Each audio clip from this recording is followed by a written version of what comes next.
Good morning, everybody. It's a pleasure to be today and to have a discussion with you about learning analytics. I'm going to talk today about learning analytics, the new emerging field. Many people are discussing it, and I believe many people are just associating it with technology, purely a technology. What I want to do today is I want to make a case that learning analytics are not just a technology, but they are spanning much more, and they are going into the pores of many different aspects of education and learning we are interested in. So I want to just start with a brief reminder of many things that probably most of the people in this room are aware of about the current educational landscape. We are aware about the growing needs for education. We are also aware that we are more and more asked to educate or work with non-traditional learners, learners who are at least part-time employed, or learners who have some dependents, learners who don't have their entire age from 18 to 22 to spend on our campuses, or they are doing some part-time jobs or supporting their families. At the same time, with the growing need for education, we are experiencing a large number of students who are entering into our education and thus big classrooms. We are also trying to see how we can reduce time for many students who complete their degrees, or at the same time to reduce some of the waiting lists to make sure that students get the right courses that they need to enroll to complete either degrees, certificates, or to get their education they are interested in. So this, of course, leads us to some questions related to learning at scale and trying to scale up some of the existing educational models. It is not just that we are talking about MOOCs that had a big hype in the 2012, but we are also talking about different alternative models of education, whether we are talking about, for example, models such as competency-based education. In any case, we are talking about different models that are trying to scale up education. Another important, and I think equally or even more important part of the educational landscape is efforts to increase the level of activity of students, or to facilitate students to become more active in their learning. And we are seeing many efforts in that aspect where we are trying to increase the efforts towards flipped classrooms or active learning initiatives. We are also seeing there some promising results, but at the same time to facilitate both increased need for education and also increase the level of activity of our students. With a growing number of students, we really are quite often turning to technology as one of the potential rescues in that process. However, the moment we are introducing technology, especially at the large scale, what happens is that we are pretty much decreasing the feedback loops that are existing between students and educators, or also between students themselves. Therefore, the question becomes how we can potentially decrease and improve these feedback loops, not only at scale. So this is where we are seeing the role of learning analytics. And I'm now going to briefly introduce the field of learning analytics and what learning analytics aims to do. I will not be using any big, I lost the sync with my slides. I will not be using any big formulas or algorithms, but rather I want to just explain the basic principles of learning analytics. The field emerged from the existing needs or existing reality that we are collecting many data points about our learners through different systems and technologies that have been around in our educational systems for a while. Some of these technologies are quite familiar to this group of people: learning management systems and student information systems. Inside of these systems, we are also trying to incorporate other types of technologies that are commonly used on our campuses, or they are trying to increase the level of engagement, or perhaps to help students to increase their communication skills through different social media, to increase their information seeking skills through different search engines, to increase their reflectivity levels through the use of different blogging technologies and other types of collaborative technologies. What is important in this process is to remember is no matter what we do with these technologies, we are creating digital footprints. And the field of learning analytics aims to make use of these digital footprints that we are leaving when we are interacting with this technology and other users of these technologies, apply some machine learning and data mining algorithms, then use these results of the data mining algorithms and then try to develop some visualized presentation for our learners and provide feedback for both learners and educators as part of that process. Or if we are looking at that process more formally, the Society for Learning Analytics Research adopted this definition that learning analytics in its what part is trying to achieve is trying to measure, collect, analyze, and report data about learners and, more importantly, contexts in which learning happens. At the same time, and I always think that we must not forget and we need to focus much more on the why part of the definition of learning analytics rather than on the what part, what many people are trying to focus on. This why part is much more important because through it, we are trying to increase our understanding of learning and also to increase and optimize learning and the environments in which learning occurs. Okay, so this is, I think, fine, quite formal. So let's see what's really happening and what we have learned so far in the field of learning analytics, and what are some potential case studies from which we can get something out of it. Probably some of the best known examples of the use of analytics in education comes from Purdue University. And at Purdue University, they developed a system which is called Course Signals. This system is exactly based on the model that I just explained. They use their learning management system. In their case, they used Blackboard. They used all these different trace data from the system, and they also use data from student information systems, such as, for example, variables about socioeconomic status of students or other demographic variables about students. Then they use these variables, and then they fed them into a machine learning algorithm, and the output of that machine learning algorithm was a single variable which had 3 categories. These 3 categories were students at high risk to fail a course, students at a moderate risk to fail a course, and finally, students who were not at risk at all. Then they used these 3 categories they were interested in to translate that into traffic lights.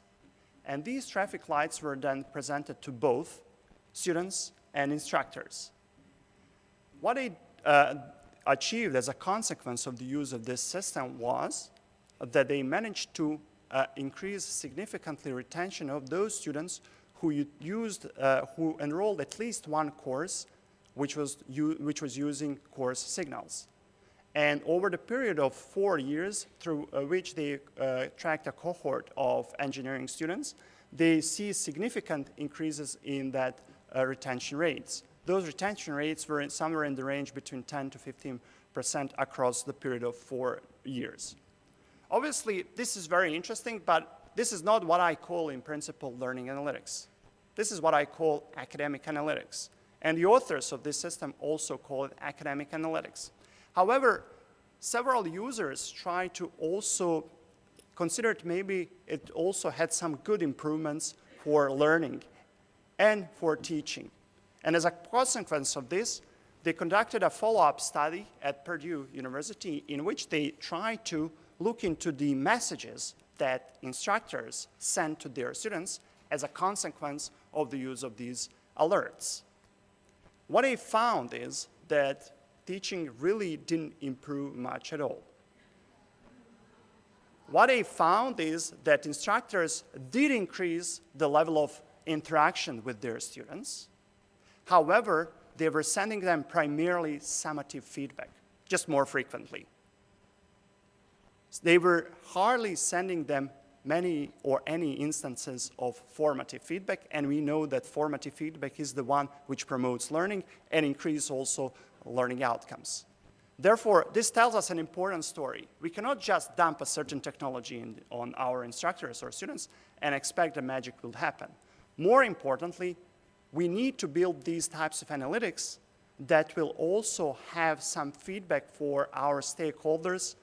There are feedback information that is actionable, based on which they can take certain actions. And if that feedback is for instructors to improve learning of their students and for our instructors to improve their feedback for students, then we need to provide information that will be much more actionable in that process. Another case study comes from the University of Michigan. The University of Michigan took a slightly different approach. In their case, they said, well, yes, we have data, and everybody has today data, but we should not be driven by just by the fact that we can use and make use of some of these data. Rather than being data-driven, let's be question-driven. And they were interested to understand what are those pressing questions at the University of Michigan. They realized that the pressing question in their science education was certain gateway courses, especially for non-major students. And those gateway courses were significantly affecting some of the students, not necessarily to fail the course, because the University of Michigan is one of the top-tier research universities, and they also have access to some of the best students. Rather, for them, the challenge was that students who were coming to some of these science courses, and for them, science wasn't the major, for example, students of psychology would enter into some of these compulsory science courses, they would not be getting typically higher grades. So in their process, then once they identify this critical question, then they engaged with the students to understand what type of learning strategies successful students were following. And they, of course, discovered something which is already known in education.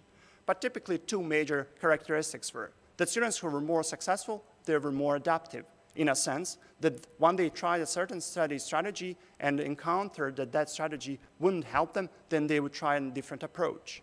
And the second group of students or second group of strategy who were also equally successful, they typically were studying with their peers in that process. So once they collected this feedback, they accumulated this feedback and asked for permission of some of these successful students in the past years to use these tips for their peers in the future generations to provide them with instructions how to study in the future.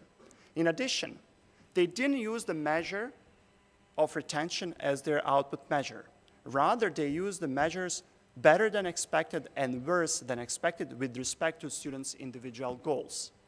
And then based on that, they developed the whole personalized system which would be sending alerts for students, comparing whether students were doing better in certain classes than expected with respect to their goals that they expressed before taking a course, or as compared to their GPA.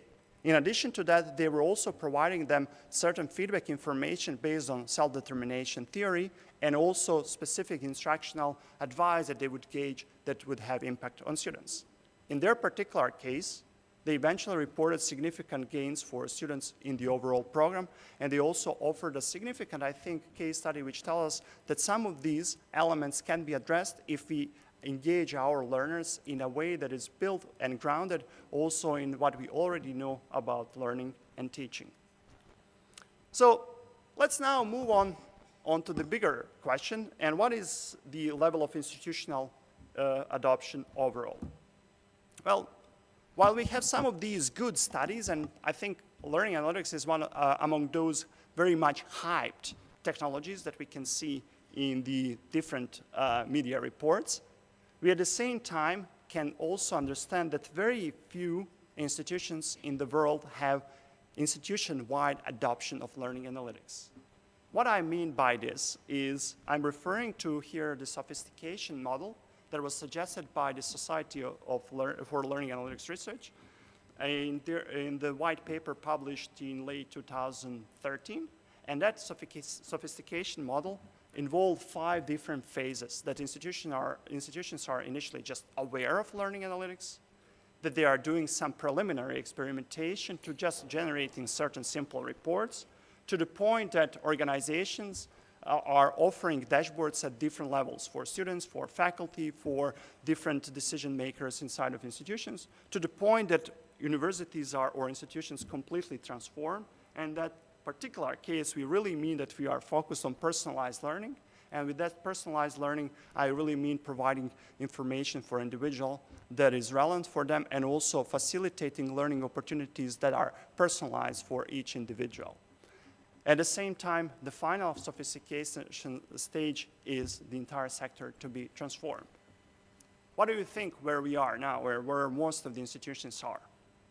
They are just at the bottom. Most of them are really just in the first phase. Very few are in phase 2, and also significant proportion is really nowhere on this scale, if we are talking. quite often we can just see very few enthusiasts. So in a way, if you are looking for a certain narrative, I think this EDUCAUSE observation is quite true, that interest in analytics is high, but many institutions had yet to make progress beyond basic reporting. And we really have this as a big challenge. So when we are looking at some of these elements is, well, it's fine to identify all these problems, but I also like to tend and to suggest, well, we need to look for solutions and what direction we need to take. And what is that next step forward for all of us in the field of learning analytics? And somebody who spent almost entire his life in education, then I always had this kind of significant resistance to even have a look at some of these business analytics models that were out there and that were typically used in other sectors, not in the field of learning analytics.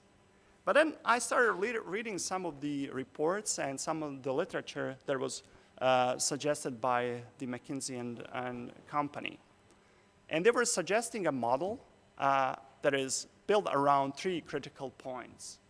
And I actually, once I looked at that model and also got a bit of reinforcement, but also had the pleasure to be on certain panels with individuals who were coming also from the world of business analytics. For example, in Australia, there was one panel on which a person from Deloitte was also on the board. And his main point was, well, we can't really start just from data, we need to start from theory. And to me, that was the point, well, there is something into it that probably we can also learn from the field of business analytics as well. And this model offers some very critical and important points where we need to start from and give us guidance if we want to look from the perspective of learning analytics and general institutional adoption. So let's start from some of these 3 key points. The model is also simple because I believe it's fairly simple to be presented to anybody else. So in terms of first point with respect to data, there are critical 3 elements there. The first element is importance to be critical with data sourcing. So we should not be just counting number of page hits. We need to go beyond that. We also need to think about what are those relevant questions and what are those important social, psychological, and other learning phenomena that are occurring in our learning processes based on which we can get some of these critical questions answered. So for example, one of the things that we are quite often forgetting is that social networks are everywhere. And these social networks can even be extracted by simply going into course registrations and understanding who students are taking typically courses with whom. And just based on these cross-class social networks, we can explain almost 25% of students' graduate average point that students are having. So this is an important point that we need to see, and we can also understand that students tend to study with students who are alike them. So for example, students who are successful in their studying, they are very much likely, about 84%, to take their future courses with other students who are successful, and other students who are not having that high success in their education, they are about 77% more likely to take some of their future courses with the other students who are not also that successful. But to join together, there is no statistical significance. Therefore, it is an important data point that we can get and be just with a bit of creative thinking. There's another point. Quite often we can see that different institutions are coming and trying to adopt learning analytics, and they are charging just a single unit in their school. For example, quite often that happens either with teaching and learning centers, or in other cases with IT centers. I recently had a chance to be involved in a project in one Canadian university in which their learning and teaching center wanted to promote and engage academics to develop their local learning analytics projects and address some of the relevant questions. But at the same time, when it came to the point of getting access to data, their IT department said no. Regardless of the encouragement of their vice president academic to start with this initiative, simply because IT department felt that was violating whatever their working practices. And so we need to get all our stakeholders on board with these initiatives rather than expect and charge a single unit inside of our institutions. Another important thing with respect to data is that we need to constantly be aware of limitations and challenge our existing assumptions. One of these critical assumptions that we are always seeing is like, let's use and measure time, how students spend online. And first, recent research shows that we are highly inaccurate in estimating how much actually students are spending online. And we can use then different strategies to reduce that bias in estimating time on time, but at the same time, when we are looking then at the associations of time spent online with, for example, some of the outcomes that students may have, that may change in the explained variability for almost 15%. Therefore, we need to be very aware of some of these limitations and be also clear what we are measuring and how we are measuring some of these points in data so that we can then be more also able to more accurately or interpret some of the analytics that we have and what we can do out of analytics. The other element of this model that I want to talk about is related to modeling data and using data mining algorithms. Quite often, institutions just think that they need to go and turn to a certain data mining company and they will do the miracle for them, without even thinking what questions they have. They typically expect that they will turn to this organization and the data will tell them everything. And quite often, once they turn to such organizations, we end up in a situation we have these brilliant answers, but we are not sure what our questions were and what problems we wanted to solve. And as a trained computer scientist, I can tell we are brilliantly trained to find solutions, but then we start looking for problems. And so this is one of the critical questions that basically boils down to a next point in the model I'm going to touch on in very few moments. So what we want to basically, as a part of this process about data modeling and what we want to understand, first and most important thing is this statement that I'm going to make here, which is, I quite often tend to say, which is a very smart-ass statement. Learning analytics are about learning. But we really forget that. We don't really think that, and what do we mean with this learning analytics? Well, one critical point is that learning is very contextual. The second thing is that we know so much about learning and teaching, and just because we have now this big hammer, we can now hammer whatever we want with it. It doesn't mean that we now all of a sudden need to be divorced from learning and teaching what we know so far, but rather we need to just advance it and embrace it and then empower it with some of these analytics. I'm just going to quickly give two examples what I mean by this and how important it is to build on the existing research and understanding and practice of learning and teaching before we can make something meaningful of our learning analytics. In my research, I quite often come from self-regulated learning research, and I build quite often on the model suggested by Phil Winnie out of Simon Fraser University in Canada. And part of that model builds on one model which is called copies. I'm not going to go into details of that model, but the first component of that model, C, stands for conditions. And these conditions can be internal conditions, like, for example, my prior knowledge, cognitive load, my level of motivation, my study skills, my level of metacognitive awareness, and so on. And it could be external conditions. And external conditions is, for example, just our instructional design and other factors. So based on these models, we really can conclude that we can see in analytics that one size fits all doesn't work in learning analytics at all.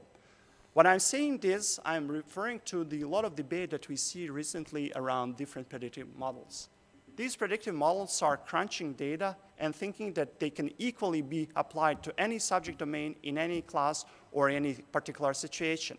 What we are seeing in our research is, for example, that instructional conditions are such a significant moderator of the association, for example, of learning outcomes and the student engagement with learning tools that we are offering with our learning technology and that are used differently in different classes. So when we lump all these data into a single pot of data, we typically see that we can, yes, explain and find some significant associations with learning outcomes, but we typically find associations of those variables based on which we cannot act at all. Those variables are, for example, number of logins. Why we are getting these significant variables? Well, because they are the only common across many different courses. However, when we divide these courses and look into the course-specific predictive models, then we can find significant associations and we can pin down to the specific relevant tools and trends that can inform teaching practice. And also we can see that in some courses, we can explain, for example, almost 75% of the variability in the outcome that students may have, while in other courses we can explain maybe only 1 or 2%, and that's not even significant. And when we turn to the instructors, then we realize in those courses where it's not significant, they tell us, but of course, because we are not using that technology at all. So we are pretty much having something which is very commonsensical in that particular case. On the other cases, we are seeing the technology is so significantly nicely scaffolded that it can help us to explain some of these outcomes. The other important thing besides instructional conditions is understanding of students' agency.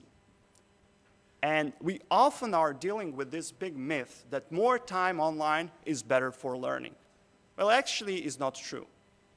Research is very consistent with that regard. In some cases, of course, it's a good proxy to perhaps indicate that students are spending significant amount of time online, but it's also potentially a good indicator that students are struggling if they are spending more time. And when we look at the literature, and also when we did several other studies, we typically identified that students are fitting into several, typically 4 different strategies that are following with the use of technology. Those that are completely disengaged, they don't bother to use technology. Those that are typically focusing on just the activities that they have to do, and they are very strategic in that. Those who are spending enormous amount of time in the class, and they are not the most successful students at all in the class. And those who are spending, I would say, just the right amount of time online, and they are highly successful students. And of course, students' strategies are changing from week to week because conditions are also changing from week to week. So please don't confuse these strategies with learning styles. I don't want to go into that discussion. The final point that I want to make is transform. And if we want to transform our organizations, if we want to develop this data-informed, not data-driven, data-informed culture, we first of all need to create these participatory designs of learning analytics tools, and I would say learning analytics strategies. We saw a good example at the University of Michigan, what happened there and how they approached this whole problem. Another important thing is we should not be expecting that all of a sudden everybody becomes a data scientist. But at the same time, I think it's an important point that we want to make sure that not only that we want everybody to become data scientists, but we need to also be careful with respect to what we are presenting to different student populations. One of the things that we will always find in some of these tools that we are having currently available for analytics is that we just want to show some data to our students because why? Well, because we have that data and it's easy to do that. Rather than because we are answering or addressing important learning questions. And as a part of that problem, what we are typically missing is, well, we are missing to see how our students are interpreting or misinterpreting some of these data. And one nice study was done at the University of Melbourne by Linda Corin and Paula DeBarba, and they basically just went with students at the University of Melbourne, and they were looking into their interpretations.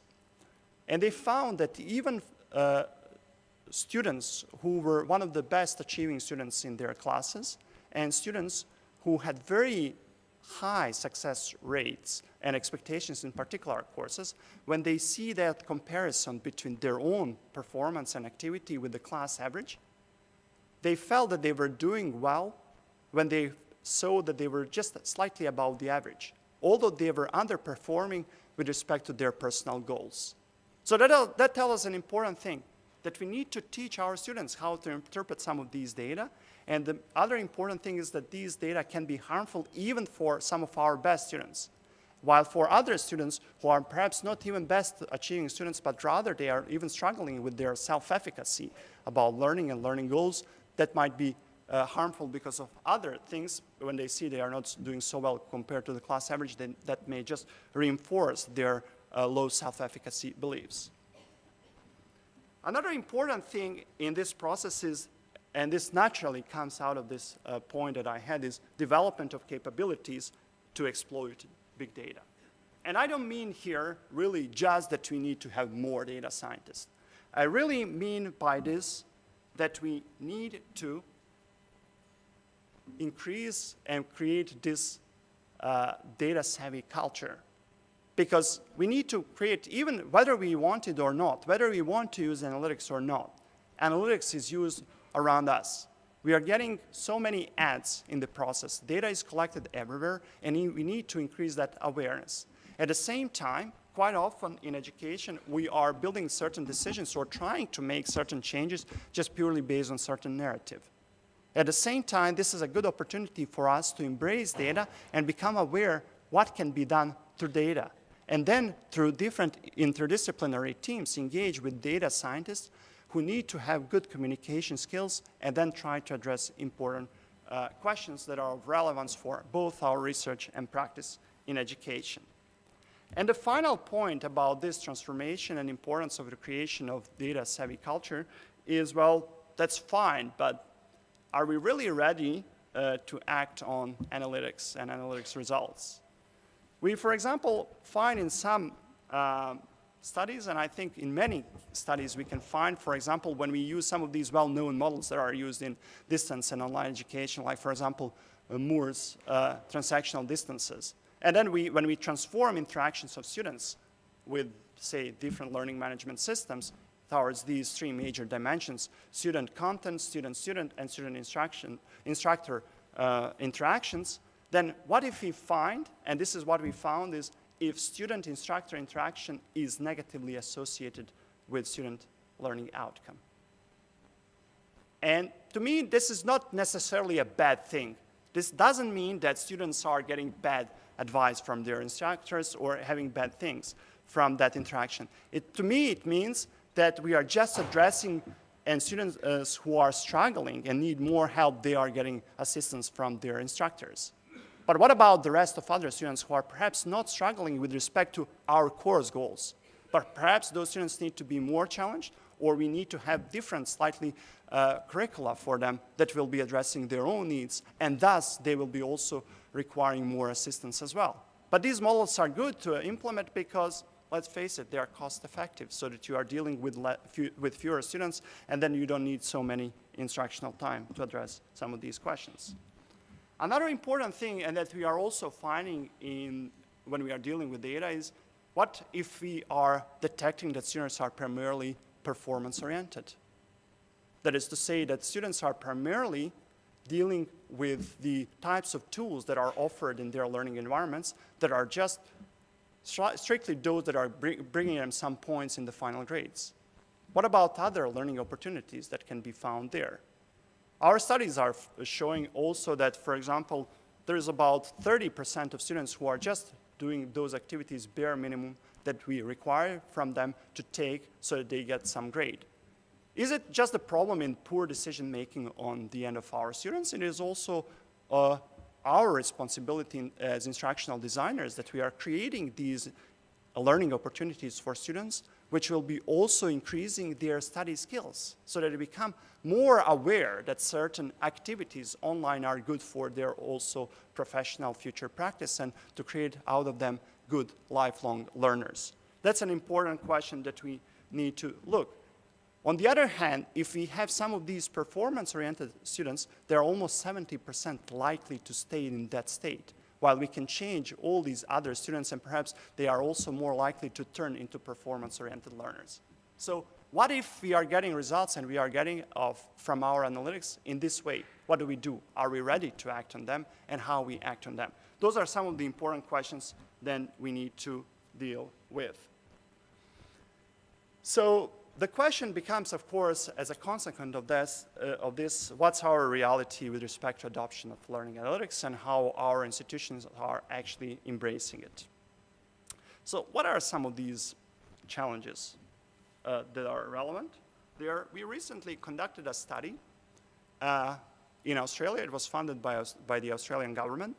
As part of this study, we had a chance to interview the leads of learning and teaching and their learning and learning analytics policy in about 32 different universities in Australia. This number needs to be interpreted from the perspective that there are 40 public universities in Australia, and they are all major players in that higher ed market. So in addition to that, we also had a chance to interview a cohort of about 30 international experts in the field of learning analytics. We were interested to understand what are those activities that institutions are taking as a part of their learning analytics implementation, and also with respect to what we really need to do and what are those learning analytics implementational models that are relevant for this process. As we already saw, all the universities are in these first two phases in Australia, which is in principle a good thing because they are at least in these first two phases. However, when we discussed with most of their vice presidents, or typically in Australia they call them deputy vice chancellors, learning and teaching, or pro-vice chancellors, learning and teaching, they would typically say, yeah, we are aware of analytics, we are experimenting with analytics, and then some magic happens and poof, we are in personalized learning. So this is our understanding, what we are seeing with respect to the needs for implementation of learning analytics. Another important thing is, and we found that in some of the interviews, well, some would say, well, we bought this brilliant learning analytics product, learning analytics ticked. And we don't have that problem anymore, so that's not an issue in our institution. Of course, it's not just that we need to blame in this process our decision makers, because let's face it, they are just some of us, academics, who basically turn to take some of these roles. We also identified that many researchers are really not focused so much on scalability of their solutions. While their solutions are good and they are working in particular contexts, how they scale in some other context, or how we identify opportunities that some of their solutions can be applied in some other contexts and situations. So engagement on that front as well is necessary, and potentially some of the discussions with respect to design-based research are here real opportunities that we can see some of these questions being addressed. As a result of this process, we came up with this model, which indicates some of these critical phases in the implementation or the engagement with analytics that institutions need to take.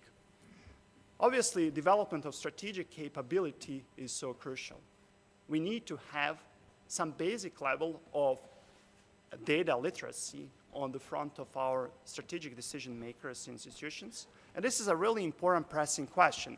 Had a chance to work and talk to, I think, the only learning analytics specialized organization. And they are a fast-growing company out of Austin, Texas. And while they basically approach us from Solar, there was the question that they have so much interest from many institutions, but at the same time, when they start talking to these institutions, they have a difficulty to actually talk to their decision makers because they don't really understand what's learning analytics and what can be done with learning analytics. Their potential customers can, and they are willing to use analytics, but they just simply don't know how to use it. Thus, this is the prerequisite for any implementation on the systemic level. Then we need to work on the development of implementational capabilities.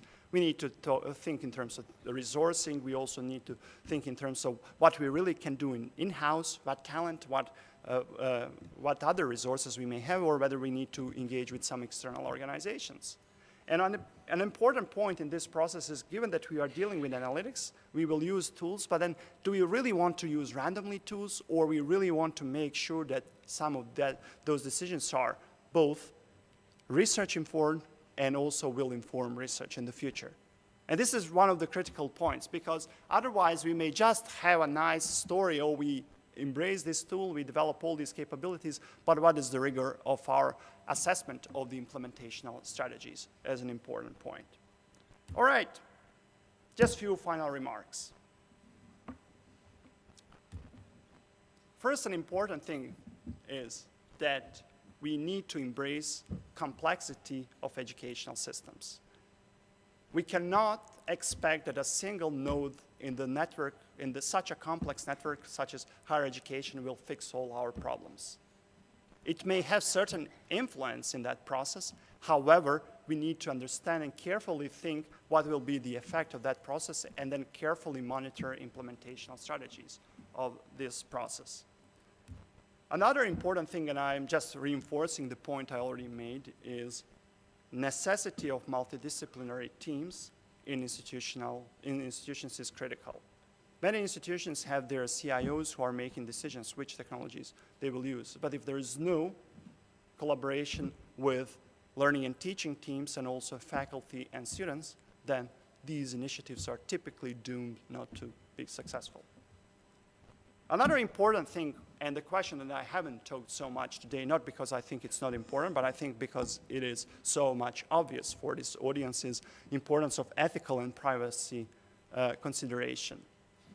One important thing, and many institutions typically say, well, we are not going into learning analytics because it's a slippery slope, we are not allowed to use data.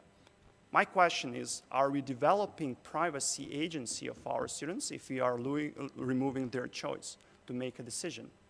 What data they can use, we can use or not? How we are developing our students in that process, that they are exercising some of that agency. This is an important thing, and this is not just that we are making decisions on students' behalf, and let's not do that because our students don't want to do it. I'm the advocate of my students. Jisc, it's an organization in the UK. They just recently published this code of practice. It's a really good resource.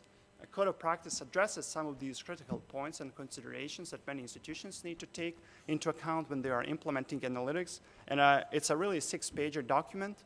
It was built on a very thorough engagement with the entire higher ed sector in the UK. And they also, in addition to this 6-pager document, they have also a much bigger document, Lit Review, in which they looked into many different existing policies and practices that universities are taking, and also the state-of-the-art literature in learning analytics. So this is a really good document to start from. Final point that I want to make is the so much importance of the development of learning analytics culture. We cannot expect that everybody with their implementational strategy will become all of a sudden Brad Pitt and creating great teams, as it was done in Moneyball.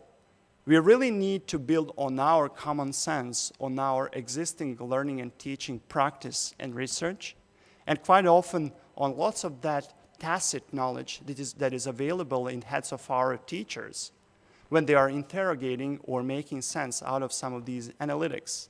Like it was the case in The Trouble with the Curve that Clint Eastwood played a few years ago. I suppose that this audience has many Americans.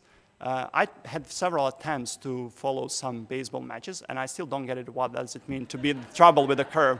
But sounds good, and I think appropriate for this audience. And on that note, I want to thank everybody and happy to take your questions in the session following. Thanks very much.